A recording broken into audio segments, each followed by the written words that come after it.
Welcome to my channel. Today I will discuss about protein. Let's talk about how do amino acids interact with each other. First about the peptide bonds. To form peptide bonds, two amino acids come closer and they bind with this hydrogen and OH, and then they form water molecule and then they condense into peptide bond. This is peptide bond. So to form one peptide bond, it need two amino acid, and it's a covalent bond, as I told, and between carboxyl group and the amino group. Carboxylic group of one amino acid and amino group of another amino acid, they form peptide bond. How amino acid interact with each other in a chain? There are a lot of interaction in protein. First, look at here, this ionic bond. An ionic bond occur between positive and negatively charged amino acid, like basic amino acid, lysine, arginine, histidine, and also acidic amino acid like aspartic, glutamic acid. So they can form ionic bond, ionic bridge. And what about hydrophobic interaction? Hydrophobic interaction, here among the valine, hydrophobic interaction occur between two amino acids which are hydrophobic in nature. What about disulfide bond? They form disulfide bond between cysteine. Cysteine can form disulfide bond, and then hydrogen bond can occur between two polar amino acid.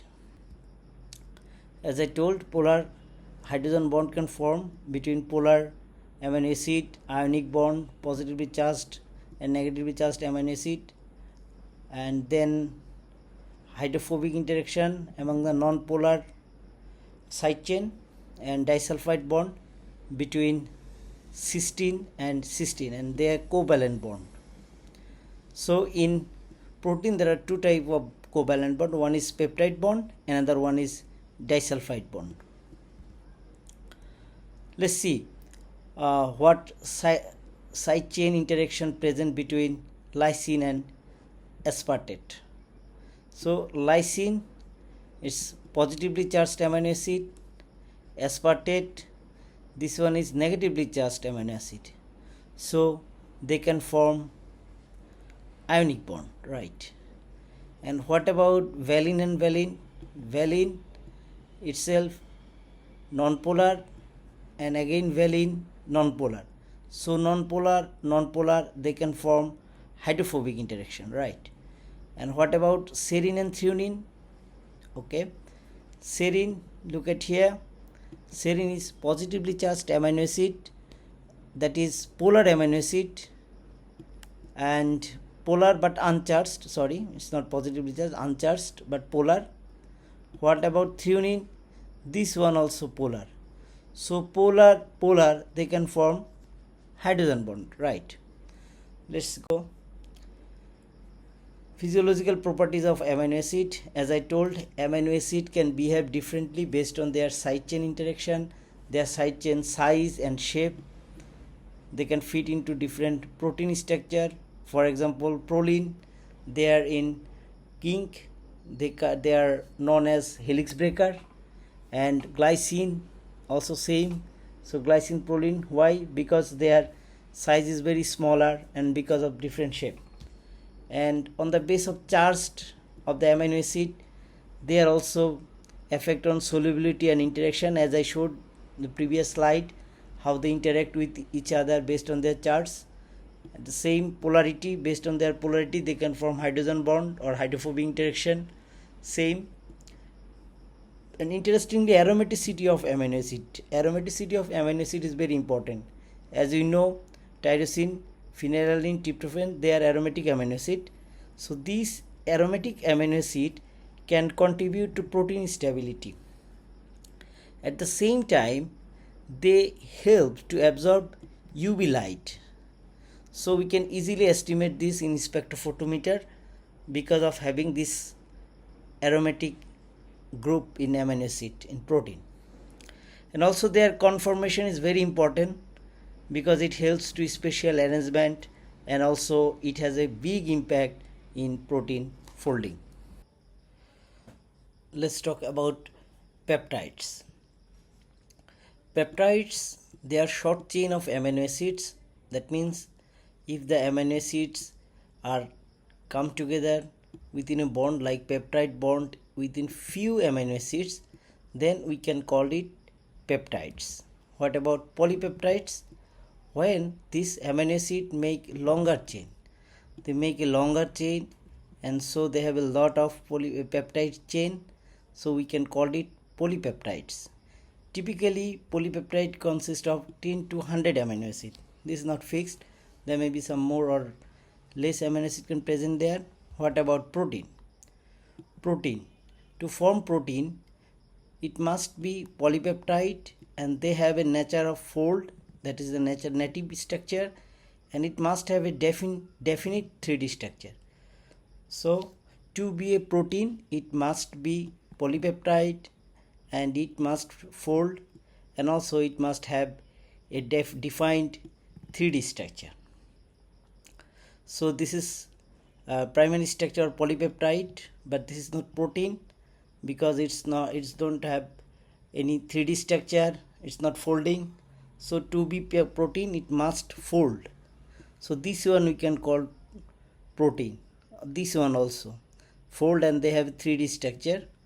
And here is an example, an ideal example of a protein. This polypeptide must fold and must have 3D structure. And protein begins with N-terminal, that is the amino group terminal in one end, and another end must have carboxylic terminus. We call it C-terminal or C-terminus. Then we can classify protein based on the function. I am giving the example for plant proteins. Let's talk. We can differ it in different types based on their function, like structural protein, the proteins which contribute in cell structure maintain, like actin, tubulin, enzymes, proteins. We have the catalytical ability like Rubisco, amylase, etc. Storage proteins, that means the proteins they can act as storage like ligumine, zein, hordein, etc. Transport proteins, the proteins which helps to transport ion or molecules like aquaporin.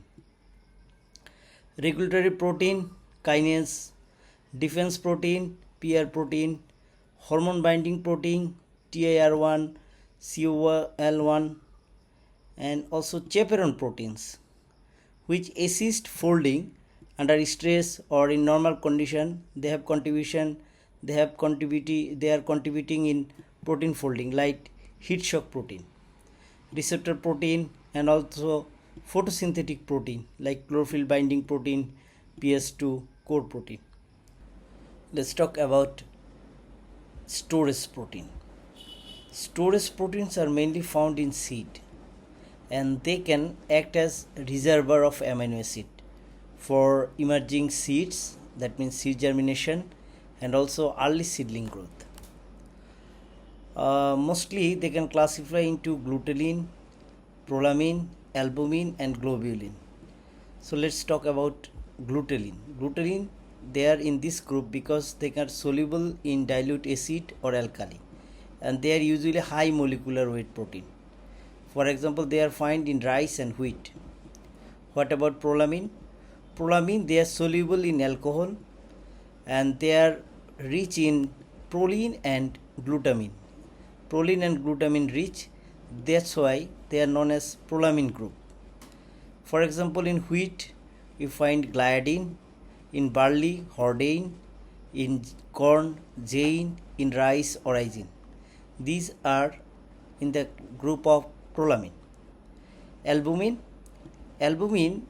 they are dissolved in pure water, and they are mostly low molecular weight proteins, like they are mostly found in leguminous crop like lectins in soybean, and in soybean they are mostly found in seed cotyledons, lectins, and potatin it's found in tuber like potato or other, and in case of sunflower SF8, PA1B in case of P, and globulin.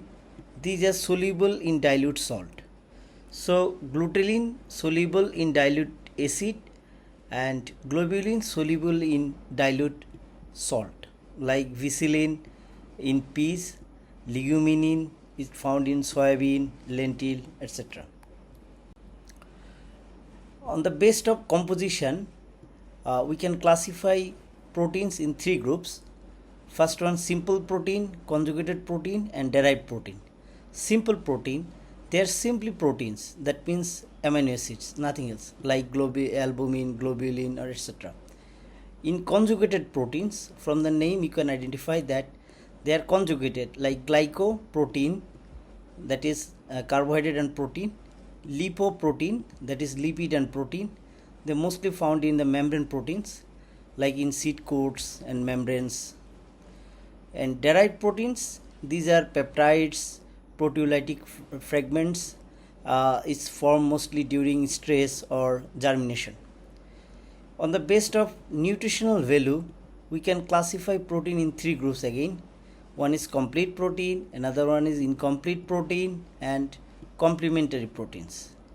What about complete protein? Complete protein, they must contain all essential amino acid, and their amino acid ratio is good. Their digestibility of this amino acid is excellent. That's why they are complete protein or high quality protein. Mostly animal source proteins are complete protein or high quality protein, but in plants also some proteins like soya, quinoa, hemp seed, chia seed, amaranth, these are high quality protein or complete protein. That means they contain all the essential amino acid.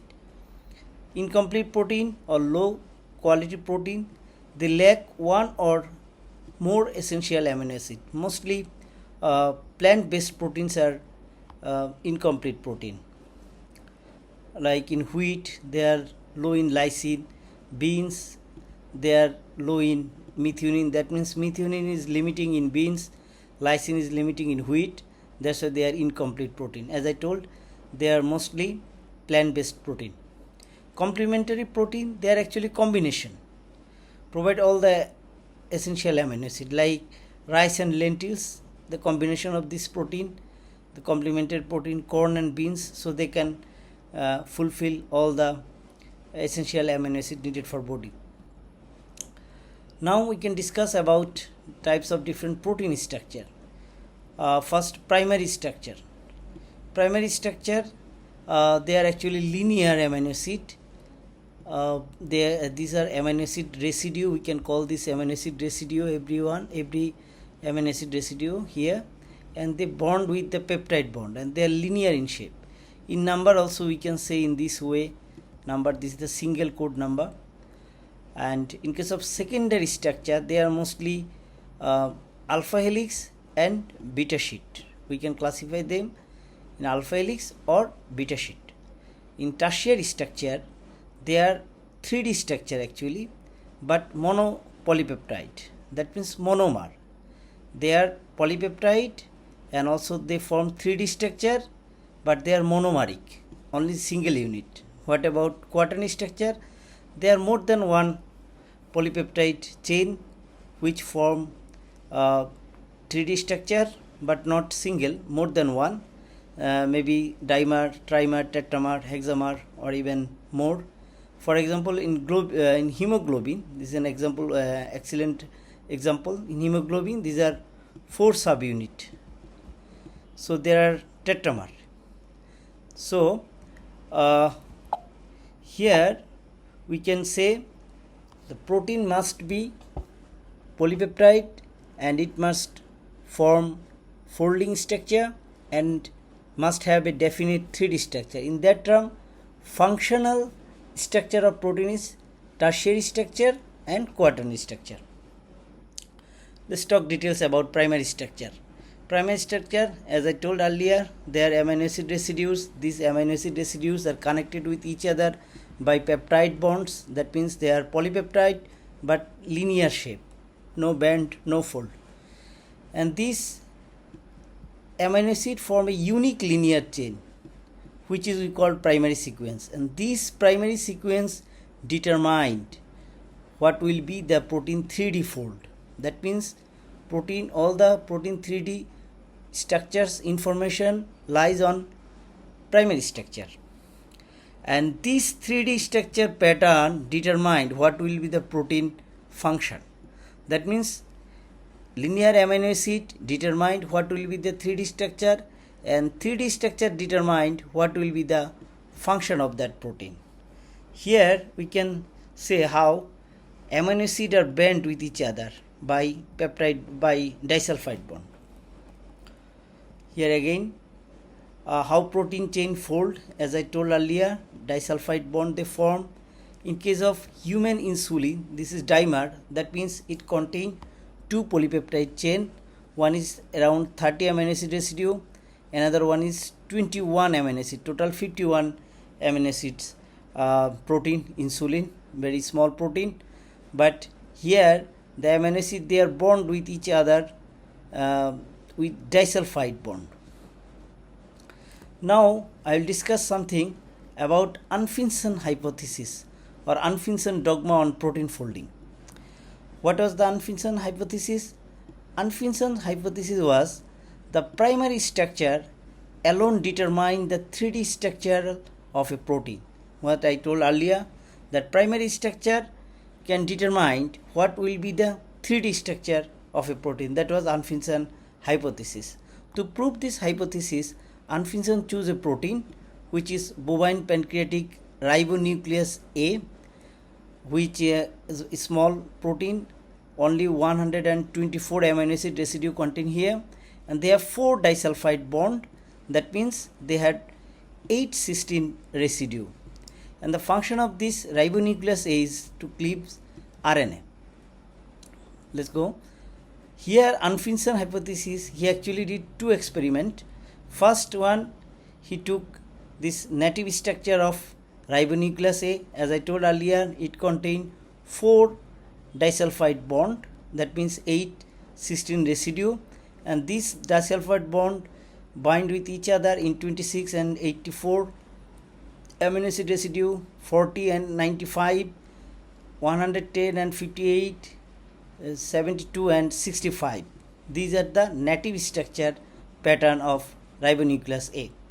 Then he add 8 molar urea and beta mercaptoethanol. Here urea is denaturing agent. They can denature non-covalent bond. What are the non-covalent bond? Like ionic bond, hydrogen bond, hydrophobic interaction or van der Waals bond. But they can't break covalent bond. For breaking covalent bond, he used beta mercaptoethanol, which is reducing agent. That means they can break disulfide covalent bond. So in protein we know covalent bond are disulfide bond. So beta mercaptoethanol used to break disulfide bond. Then he found this linear structure. That means denatured protein, no bond, no ionic interaction or hydrophobic interaction or any other bond, all bond gone. So it's right now plain linear structure, denatured structure, and this is not functional. As I told, protein only will be functional if it can fold a 3D structure. Then he dialysis it to remove the urea, and then use air oxidation to remove the beta mercaptoethanol. As I told, beta mercaptoethanol are reducing agent, so they can easily gone in air in the presence of oxygen. Then he found the native structure of that ribonuclease protein. You can look at here, 26 bond with 84, 72 65, 110 with 58, 40 with 95, exactly with the native structure. That means he concluded that all the information to form a 3D structure lie in the linear structure. That means linear structure can determine what will be the 3D structure of that protein. Then he did another experiment. This one is experiment number 1 and this one is experiment number 2. In experiment number 2, he decided that he will not remove both beta markup to ethanol and urea at the same time. So he first removed beta markup to ethanol, but still urea present there. As I told earlier, beta markup to ethanol is responsible for for breaking disulfide bond, but urea for denaturing other non-covalent bond. So here what happened? All the non-covalent bond break, but still disulfide bond present. Why? Because he removed the beta markup to ethanol, but they are in skeptic in different scattered position, not in the in a single line position, that means in discrete position. Then he removed urea too, that means here no beta markup to ethanol, no urea.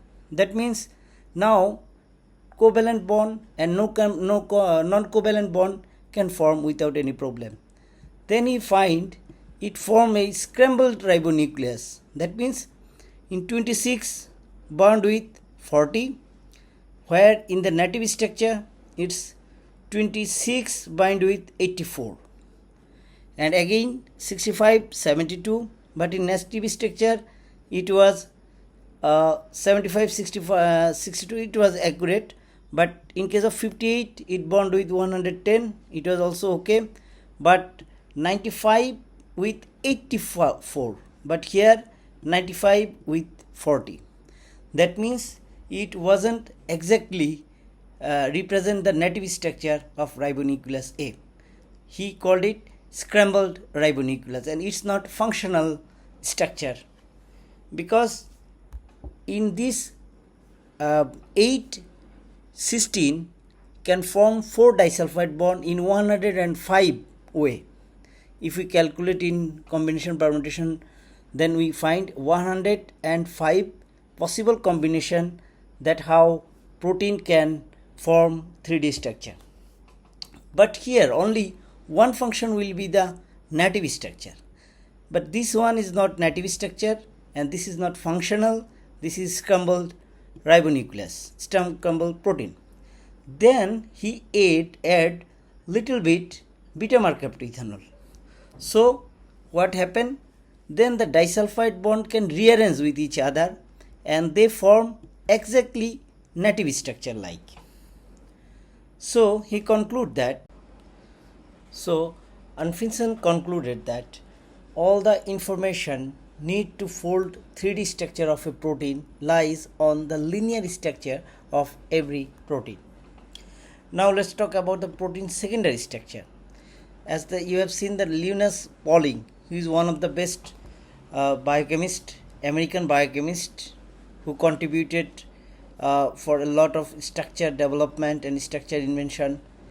Here alpha helix beta sheet also he contribute here, and in case of secondary structure they are mostly alpha helix and beta sheet. This is the primary structure, secondary structure alpha helix, and tertiary structure 3D structure, and quaternary structure, as I told earlier, that they form more than one polypeptide chain in 3D structure. This is tetrameric. So let's dig into here protein secondary structure. Again let's talk about role of amino acid in protein folding and stability.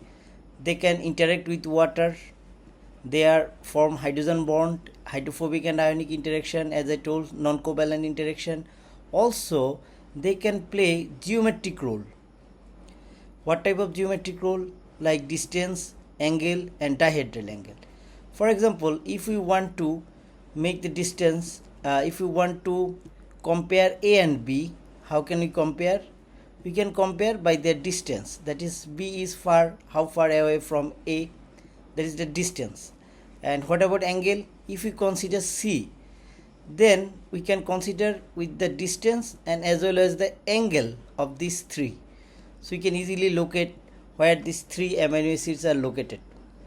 But if it's in case of 4 amino acid, that is A, B, C, D, then how can we locate each other of this amino acid? Then we have to go dihedral angle, that is the angle between these two planes. that is ABC, they can form one angle. This ABC, they can form one angle, and this BCD, they can form another angle. So, and the angle between these two planes is known as dihedral angle. That is, dihedral angle is an angle between two planes. Now let's talk about the dihedral angle of amino acid. If in amino acid there is three angle can form, mostly actually two. In planary structure they can form two, but they have three angle. One is pi, psi and omega. Let's talk about the psi first. C alpha and C. Here the angle between these two is called psi angle. And what about C alpha n? C alpha n, this angle is known as pi angle. And C and n, only C and n, and this angle known as omega angle. So amino acid actually exactly they are not lie in this linear way, rather they stay in this way, like they are in zigzag way, in planary way, and they plane like this way, they are arranged in a planary way. And here this C alpha C, these are the C bond in the gray color, they are the psi angle. And C alpha n, here this angle is pi angle. That means this plane, these two planes rotated with each other by these two angle, either psi angle or pi angle, or both of this angle in different directions. So in one plane there are 6 atoms in one plane, and these 6 atoms in another plane, so they can rotate in any direction. So these are the basic of protein structure. So here how this pi and psi angle contribute on protein secondary structure. To solve this, Ramachandran G.N. Ramachandran in 1963 introduced a plot named Ramachandran Plot. In Ramachandran Plot, it's a visual way to show how actually pi and psi angle located, and how the combination of this dihedral angle in protein background allowed, where it's located. And here this is the Ramachandran Plot. Ramachandran Plot has 4 different part. This one is first, this one is second, this one third, and this one third, and this one is fourth. This one is fourth. That means it has 4 part. And here 0 also 0, 0 to 180 minus, here 180 minus, and 0 to 180 plus, here 180 plus, and from here top 180 plus, and in the bottom 180 minus, that is minus. So here plus, and here minus, here plus, and here minus. And also in the same way in this direction you will find. So here in first part, this one is minus and plus, and this part, second part, is plus and plus, and third part is minus and minus, and fourth part is plus and minus. I will discuss it later widely. So in Ramachandran Plot, 3 different color are found. One is white color, what is non-allowed, he mentioned it as non-allowed region, that means steric hindrance, and the yellow portion allowed region, and red portion highly allowed region. This red portion is highly allowed region. So 3 different region found in Ramachandran Plot. And why Ramachandran Plot is very important? Because it shows the quantity of the protein structure. That means the protein structure which are predicted, if it fit with this Ramachandran Plot, this beta sheet, alpha helix, and also in non-allowed region, how they are fit with this Ramachandran Plot, we can easily identify the quality of that predicted protein. So Ramachandran Plot is very important in case of validation of a computational modeling of protein. So here in Ramachandran plot, left-handed alpha helix, as I told in the second part, which is actually the right hand of our side, is left-handed alpha helix. As we know, left-handed alpha helix is not very common, it's rare, but maybe in future that will be introduced. And right-handed alpha helix is very common. And here beta sheet, as we know, we have two type of beta sheet present, parallel and anti-parallel. Here anti-parallel and also parallel. That means all the beta sheet will stay in this region. This region is booked for beta sheet. Let's go second slide. Here again Ramachandran plot. As I told earlier that Ramachandran plot we can divide it into 4 different parts. First part, second part, third portion and fourth portion. So from here, from the middle, we can see on top plus 180, on bottom minus 180, on right side plus 180, on left side minus 180. And in first portion minus and plus. That means x-axis is minus and y-axis is plus. Again x-axis plus, y-axis plus, x-axis minus, y-axis minus, x-axis plus, y-axis minus. These are the 4 sections of Ramachandran plot.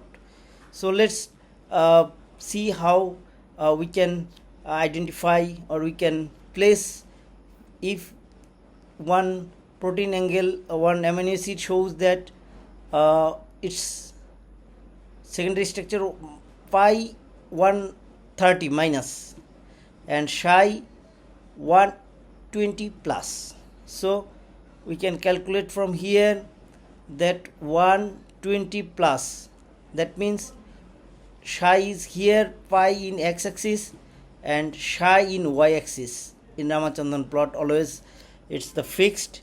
So pi angle minus 130, that means minus plus. So minus plus, as we know, it will stay in first part of Ramachandran plot. So minus 130, here is 0, here plus, and here is 0, here minus. So minus 130 will lie here, this portion, and plus 120 from 0, if we consider from here, 0 to 120 will be exactly here. That means this portion. So this portion is located for beta sheet. And what about if one pi and psi angle is minus 57 and minus 47? As we know from this chart, minus and minus, these two located in the third part of Ramachandran plot. This one is third part. So from if we consider it 0, then from 0 to this portion is minus 180 and this portion is plus 180. Okay, so here x-axis will be pi angle. Pi is minus 57, so minus 57 we can consider here, minus 57. Okay, something like here. And what about minus 47? Minus 47, again minus in y-axis, psi angle is y-axis, so minus 47 will be here, like this position. So this position is located for alpha helix. As you know, this portion is located for right-handed alpha helix. Left-handed alpha helix. So we can easily locate here this. If pi angle is minus 57 and psi angle is minus 47, then we can locate here. Again, one tricks, if it's contain minus, then we can easily say that these are right-handed alpha helix. In Ramachandran plot, 2 amino acid like glycine and proline, they have steric hindrance. That's why they are not fit in Ramachandran plot. For example, in case of glycine, it stay almost the whole Ramachandran plot in different area. In non-allowed region, we will find a lot of glycine. and because they have very small structure, so it's very hard to locate them in a allowed region because they are huge steric hindrance present here. And case of proline, same, proline is very restricted to very few area, just exactly opposite of glycine. So let's talk about how amino acid form alpha helix and beta sheet, how few amino acid love to form alpha helix, they are prefer to form alpha helix. The amino acid which are very small and uncharged side chain, they so they have very less steric hindrance. That's why they prefer to go alpha helix. And in a mnemonic you can say these are MALEK. M stands for methionine, A stands for alanine, L stands for leucine, E stands for glutamate, and K stands for lysine. So these amino acids, these 5 amino acids, they prefer to form alpha helix, and they are the strongest alpha helix former. And the amino acid, they are disrupt or unfavorable for alpha helix, especially glycine and proline. Glycine and proline, these two known as helix breaker, because they break helix, they mostly stay in turn and loop. These are also tyrosine, serine, asparagine, aspartate. They are mostly involved in turn and loop, not in alpha helix. Let's talk about Chou-Fasman method. In 1974 and 1978, they formed this Chou-Fasman method. Let's give an example of Chou-Fasman method. Say for in one database we have 2000 residues, that means 2000 amino acid residues, and consider there are 100 alanine in these 2000 residue. And again, of this alanine, 500 residue are in helix, in which 50 residue are alanine. That means in alpha helix 500 are from alpha helix, and among these 500, 50 again are alanine. So let's calculate. Here propensity of alanine is the frequency of alanine in a helix and normal frequency of alanine. So first we have to calculate normal frequency of alanine. Normal frequency of alanine is total. We have seen that in first we can calculate alanine, frequency of alanine in alpha helix. In alpha helix we have seen among the 500 residue only 50 residues are alanine. That is 50 divided by 500 equal 0.1. And what about frequency of alanine? In 2000 residue, alanine is only 100. That means 100 divided by 2000, that means 0.05. This is the frequency of alanine, and previous one was frequency of alanine in helix. So from the equation we can see frequency of alanine in a helix divided by frequency of alanine. So we can easily find this 2. If we divide this 2 value, that means which is a good for helix former. On the basis of this frequency based probability, Chou-Fasman introduced a method.